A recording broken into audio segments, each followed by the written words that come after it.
అలిశెట్టి ప్రభాకర్ అని ఒక కవి ఉండేవాడు. ఆయన ఒక మాట చెప్పిండు, చీకట్లో జడుసుకుంటే ఒక చెట్టే నీ చుట్టూరా అరణ్యమై భయపెడుతుంది, గుండె అంటూ కలిగి ఉంటే గుండె ధైర్యం ఉంటే నీ వెంట అదే పెద్ద సైన్యమై నిలుస్తుంది అని చెప్పిండు ఆయన.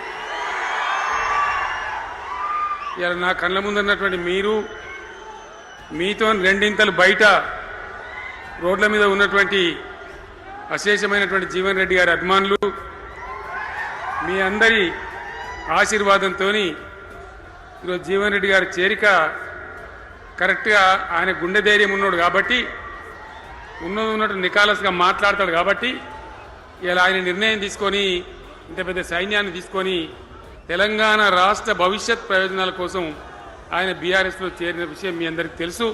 ఆయన వెంట మీరందరూ వచ్చి ఎవరైతే అందరూ ఈరోజు చేరినరో, ఇంకా రాని వాళ్ళు కూడా ఉన్నారో గ్రామాలలో పట్టణంలో, మీ అందరికీ ముఖ్యంగా జీవనన్న గారికి, ఆయన వెంట వచ్చినటువంటి ప్రతి పౌరుడికి, ప్రతి అన్నకు, ప్రతి తమ్ముడికి, ప్రతి చెల్లెకి కూడా పేరు పేరున బీఆర్ఎస్ రాష్ట్ర అధ్యక్షుడిగా నేను హృదయపూర్వకమైన స్వాగతం సుస్వాగతం తెలియజేస్తా ఉన్నాను.